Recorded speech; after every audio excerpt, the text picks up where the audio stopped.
Greetings everyone, I'm Detective STARBORN, and I'm glad to see you on my YouTube channel. Please be sure to subscribe and turn on notifications so you don't miss out on new and interesting videos. Thank you and enjoy watching. A 17-year-old girl left the cafe where she worked on weekends and vanished without a trace. Police began finding disturbing evidence that suggested something truly terrible had happened to the girl. From the first days, this case became the main news story in Sweden, and more than 1,000 people joined the search, making it the largest in the country's history. When the sad truth finally came to light, people were shocked at how such a thing could happen. Lisa Holm was born on February 7, 1998, in the small Swedish town of Skövde. It was a quiet and peaceful place where she lived with her parents and older sister. Lisa was a kind and determined person. Even before finishing school, she decided she wanted to go to Australia and study architecture there. Additionally, she often traveled with her parents, seeing many other countries. The girl was also very independent. From her teenage years, she tried to find various part-time jobs to earn money on her own. Before the summer of 2015, when Lisa was 17, she got her first serious job at a cafe located about 40 minutes away from her home. For the first few weeks, her parents drove her there by car, but soon her father bought her a scooter. Lisa had a license for this type of vehicle, though she could only get a car license after turning 18. The girl was happy about this gift, since she wanted to commute to work independently. Nevertheless, her father accompanied her for several weeks, since Lisa had practically no experience driving on roads. She only worked on weekends, and her father rode with her every morning and evening. It wasn't until June 7th that the girl first went to the cafe alone on her scooter. Around lunchtime, her parents decided to drive to her workplace to have a snack and check on their daughter. That day, the cafe was busy with many customers, and Lisa had a heavy workload. She took a short lunch break, ate with her parents, and they drove back home. At 6:23 in the evening, Lisa texted her father that she was leaving work, but just 3 minutes later, he received a call from her phone. The man answered, but no one responded. He heard some voices in the background and thought Lisa had accidentally dialed him. Her father thought his daughter was talking with colleagues. He also heard the sound of a car door closing. The man called out her name several more times before ending the call and waiting for her to get home. An hour passed, and the girl's parents began to worry. Lisa should have arrived by then, and her father immediately thought something might have happened to her on the way. This was the first time she had ridden the scooter alone, and the man was very concerned about her safety. He tried calling her several times, but Lisa's phone was turned off. After waiting a few more minutes, her father decided to drive out to meet her. The girl should have taken the shortest route, and the man hoped to meet her along the way. Her father feared his daughter might have been in an accident, so he drove at a slow speed, examining the road. But Lisa was nowhere to be found. The man drove all the way to the cafe without finding his daughter. When he arrived at her workplace, he saw Lisa's scooter parked in front of the building. By that point, the man was openly panicking, as he had failed to find his daughter along the entire route. Seeing her vehicle, he immediately calmed down. Her father thought the girl had stayed at work for some reason. However, there was no one in the establishment, and the man noticed something else. The scooter keys were still in the ignition, and Lisa's helmet wasn't there. This finally led him to think something bad had happened to the girl. She would never have left the keys in the scooter, abandoning it in the parking lot unattended. Meanwhile, Lisa's mother called the cafe owner, hoping she might shed light on the girl's disappearance. But the woman said she had no idea where she could have gone. She had called her employees around 6 o'clock in the evening, and they said they were about to close the establishment. After receiving the call from Lisa's mother, the cafe owner immediately got in her car and headed there. On the way, she called her acquaintances who lived near the establishment and asked them to help with the search. 4 people responded to this request. When the cafe owner arrived at the scene, they and the girl's father began searching both the establishment itself and the surrounding area. Their last hope was that Lisa had decided for some reason to take the bus home instead of her scooter. They checked the schedule, and the girl's mother and older sister immediately went to the bus stop in their town. Unfortunately, this theory wasn't confirmed. Lisa wasn't on the bus, and her relatives immediately contacted the police. By then, it was almost 10 in the evening, and it was getting dark outside. The police immediately began a large-scale search. The fact that the girl's scooter was left in the parking lot with the keys still in it led them to suspect a possible kidnapping. Such cases rarely occur in Sweden, and even more rarely in their remote provincial areas. Therefore, the officers immediately sent several teams with dogs to search, while other police officers began going door to door in the area. Soon, Lisa's classmates and friends learned of her disappearance. They spread information about her disappearance on social media, hoping it would help find witnesses. The search for the girl continued all night. However, it yielded no results. On Monday morning, the police department announced Lisa's disappearance, urging people to share any useful information.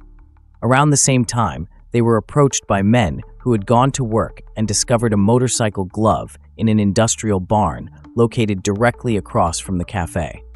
The police had inspected this barn on the evening of the girl's disappearance, but hadn't noticed the glove. When shown to Lisa's parents, they confirmed that the glove indeed belonged to her. This further strengthened the kidnapping theory, and the police deployed additional resources for the search. By then, news of the girl's disappearance had spread throughout the area, and hundreds of volunteers joined the search. On Tuesday, the police received several more disturbing leads. Volunteers inspecting the area along a country road, which began several hundred yards from the cafe, discovered a phone case, a receipt, a ticket, and a broken smartphone screen. Investigators immediately determined that all these items belonged to Lisa and concentrated their search in this area. Soon they found other parts of the broken smartphone, Lisa's documents, and several more receipts. All these items were scattered along that same country road. After discovering this evidence, the police had little doubt that Lisa had been kidnapped. They threw all available resources into searching for her, and each day, more concerned citizens joined them. This case became the main news story throughout Sweden, and hundreds of volunteers came from all corners of the country to participate in the search. A volunteer organization specializing in searching for missing people also joined the case. All this led to the search for Lisa becoming the largest in the country's history. In total, more than 1,000 people participated. The police also received numerous calls with potential leads. One woman reported that she had gone for a run the day before Lisa's disappearance. In the middle of the road, she was stopped by a man who was standing next to his car. He spoke to her in English and asked for directions to some city she had never heard of. She showed him the direction on Google Maps, but then the man asked her to get into his car and show the route on his navigator. Naturally, the woman was very suspicious of such a request and refused, then continued her run. In her conversation with the police, she noted one interesting detail. She thought she had already seen this man among the workers who were doing repairs in that same barn located across from the cafe. Lisa's colleagues also shared something interesting. One of the waitresses noticed two men standing across the road from the cafe on the day of the disappearance, watching the establishment. She hadn't thought much of it at the time, but after Lisa's disappearance, she decided to share this observation with the police. The next morning, on Wednesday, the girl's father and his acquaintances went to search the country road where her belongings had been found. Going a bit further, he discovered more disturbing findings: Lisa's scooter driver's license and her house keys. It all looked as if Lisa had been taken along this road away from the cafe, and the kidnapper was throwing out her belongings. Police and volunteers concentrated all their efforts on further searches in this area. But no other belongings were found. That same evening, Lisa's father's friend was returning home from the search. Passing by the cafe, he noticed that the police tape had been removed from the barn where the girl's glove had been found. The man decided to go inside and took a flashlight with him since it was already dark outside. He walked around the premises for several minutes until something shiny on the floor caught his attention. Coming closer, he saw a woman's earring and nearby, another matching one. The man reported this to the police, and they showed the earrings to Lisa's parents. They confirmed that these pieces of jewelry belonged to their daughter. The police cordoned off the barn again and searched it more thoroughly.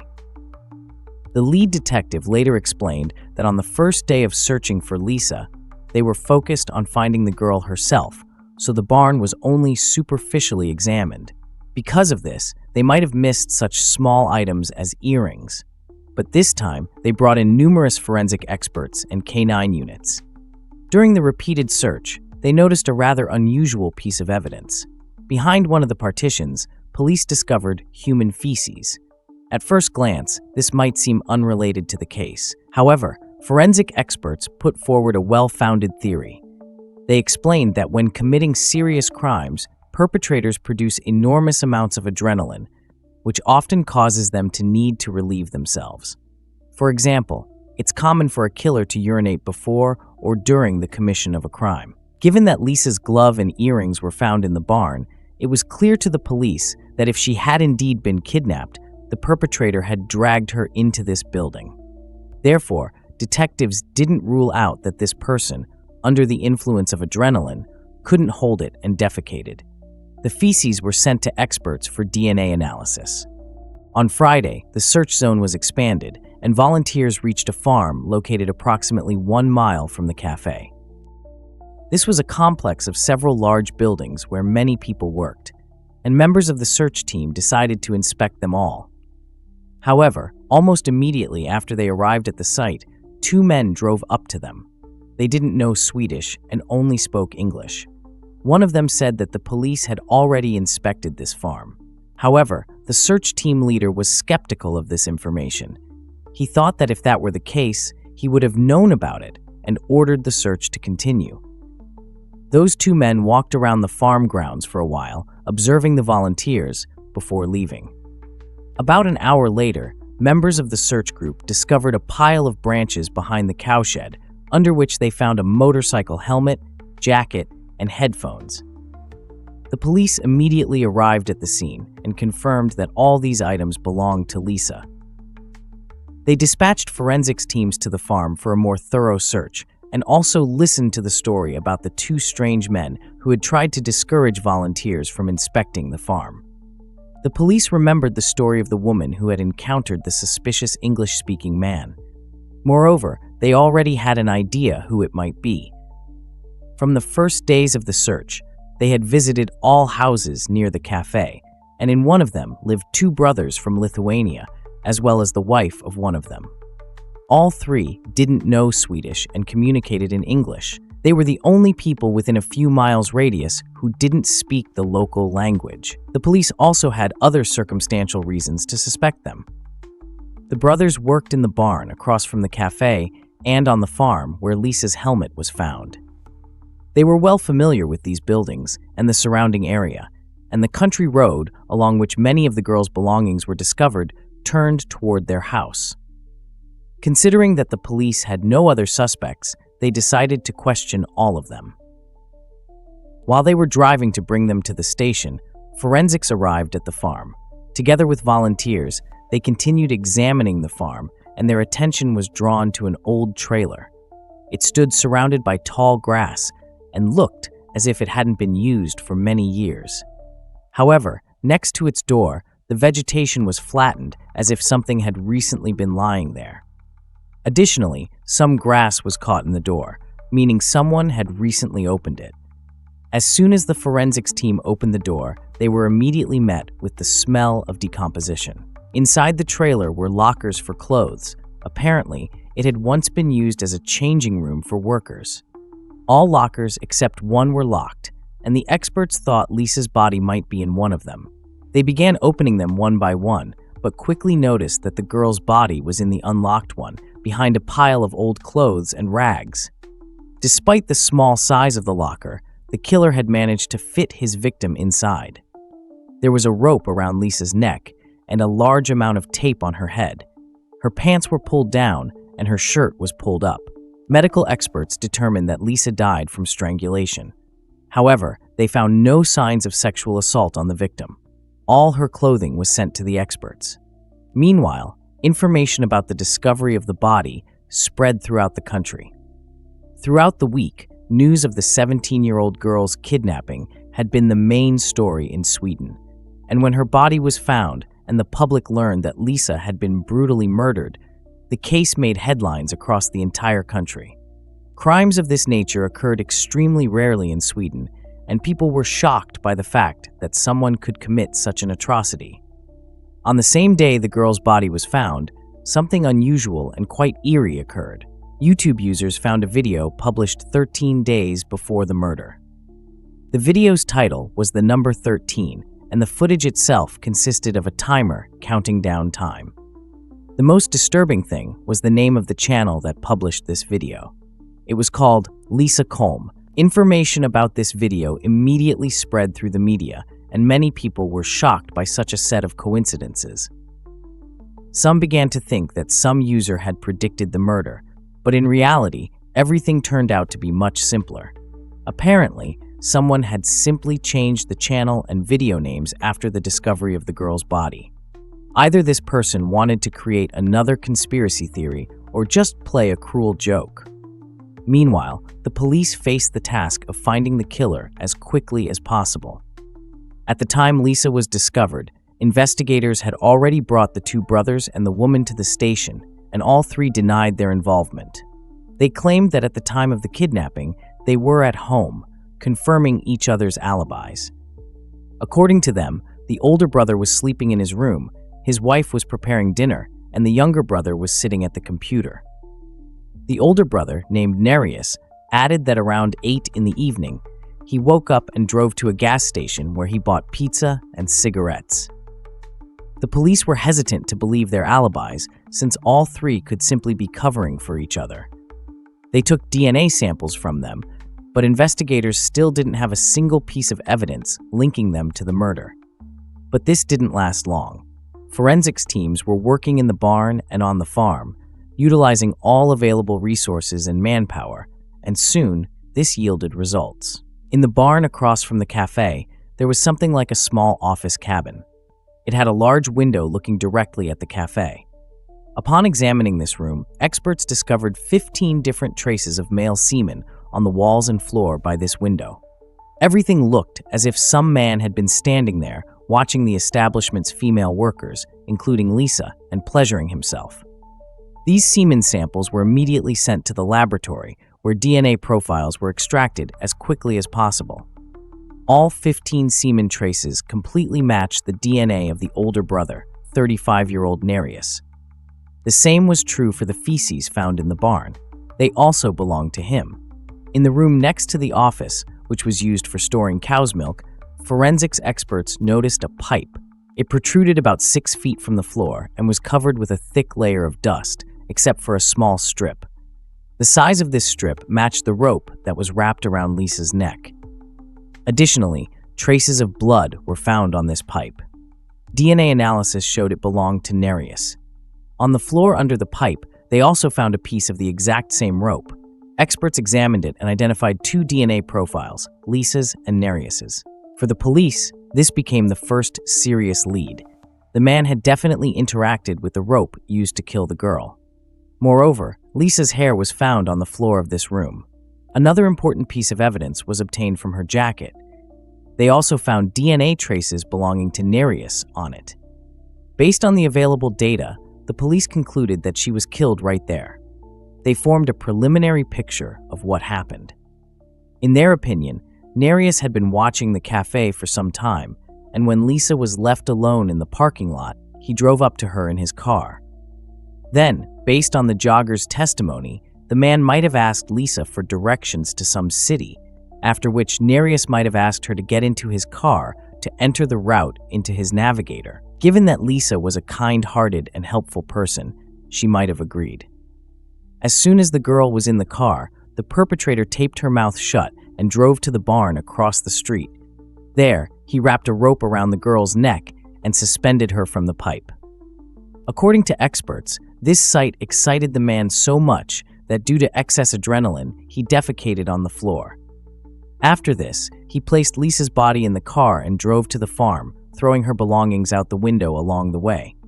There, he hid the body in the trailer's locker, covering it with old clothes that were lying around. All of this took the perpetrator less than an hour from the moment of kidnapping. Despite all the available evidence, Nereus continued to insist on his innocence. His wife and younger brother had to be released since there was nothing against them. Once free, they almost immediately left Sweden and returned to their homeland, Lithuania. Preparation for the trial was quite tense. Nereus said he had worked in that barn for a long time. His DNA could have ended up there during the course of this work. Additionally, he had an alibi provided by his wife and brother. Although both these sources raised serious doubts, in court this would definitely have played in the man's favor.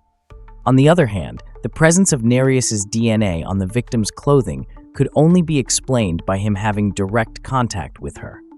Furthermore, police found witnesses who had seen his car near the cafe shortly before Lisa's kidnapping, as well as afterward. According to them, this vehicle had passed several times along the road between the cafe and the farm at the very time when Nereus was supposedly sleeping at home. For several months after the discovery of her body, experts continued examining the available evidence, utilizing the most modern laboratories. Eventually, they managed to find traces of Nereus's DNA on practically all of Lisa's clothing, including the inside of her underwear. Given that the entire country was still following the case, investigators continued looking for any other useful evidence that would influence the trial. They even went to Lithuania to talk once more with the suspect's wife and brother. The woman continued to insist that he hadn't left the house between 6 and 8 in the evening. But when it came to the younger brother's turn, the police suddenly got what they wanted. After the man was told about all the evidence against his brother and was given detailed descriptions of what he had done to the 17-year-old girl, the man decided to confess everything. He stated that, in fact, Nereus had been absent from home that evening, returning only at 7:30. He was completely dirty and immediately threw all his clothes into the washing machine. When the police began going door to door and reached their house, Nereus whispered to his brother, "Tell them I was home at this time." Later, he explained it this way. Nereus feared he would be blamed for someone else's crime because he was an immigrant and had no alibi for the time of the kidnapping. The younger brother truly believed that his relative had nothing to do with the murder, but after learning about all the evidence, he realized he had been greatly mistaken. Lisa's funeral was held only a month after her murder. The church where it took place could only hold 130 people. However, there were many more people who wished to say goodbye to the girl. The organizers decided to set up benches and large screens outside so everyone could observe the ceremony. The trial began 4 months after the murder. The case once again drew the attention of all of Sweden, so all participants in this process were under intense pressure. None of them had the right to make a mistake. Nereus's lawyer insisted that his client's DNA could have gotten on the victim's clothes because he worked in that barn. The prosecution pointed out that this version made no sense, especially in the case of Lisa's underwear. The only way the suspect's DNA could have ended up there was if he had touched the victim's underwear. No other coherent explanations came from Nereus. His lawyer only tried to promote a version suggesting that the real killer was the younger brother, who had taken multiple DNA samples from Nereus and placed them on the victim's body as well as at the crime scene. However, he couldn't explain the physical possibility of such DNA manipulations. The trial concluded after a month, and Nereus was found guilty of murder. The man was sentenced to life in a maximum security prison, which more closely resembled a decent 3-star hotel. His lawyer tried to appeal the verdict, but the appeal was rejected. In early 2017, Nereus himself filed a petition for his deportation and transfer to a prison in his homeland. The reasons for this decision are unknown. Lithuanian prisons are significantly worse than Swedish ones. However, the court decided to grant his request. After all, providing comfortable detention conditions costs Swedish taxpayers several $100s per day for each individual criminal. Later that same year, his motives became clear. He filed an appeal in the Lithuanian court, and his sentence was reduced from life to 15 years.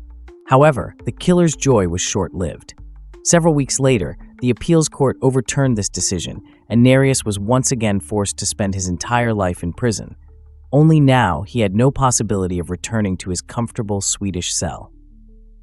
5 years later, in August 2022, Nereus encountered another downside of transfer to a Lithuanian prison.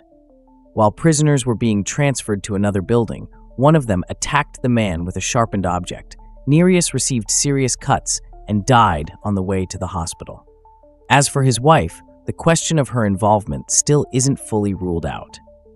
Police noted that there's practically no probability of her direct participation in the kidnapping or murder, as in that case, experts would have had to find her DNA on Lisa's clothes or belongings. However, it can't be ruled out that she knew about her husband's crime and helped him evade justice by providing a false alibi. Nereus's younger brother also raises questions. The cafe employees said they saw two men standing near the barn watching them. Given that one of them was most likely Nereus himself, the second must have been his brother. Nevertheless, the man's DNA wasn't found either in the barn itself or on Lisa's clothes, making his participation in the murder unlikely. Perhaps they and his older brother did watch the young employees and even discuss some inappropriate things, but only Nereus decided to commit such an atrocity. Share your opinion in the comments, and don't forget to like this video if you enjoyed it. Thank you for watching this video, and please don't forget to subscribe to my channel. I look forward to your comments on this situation. That was Detective STARBORN. See you soon.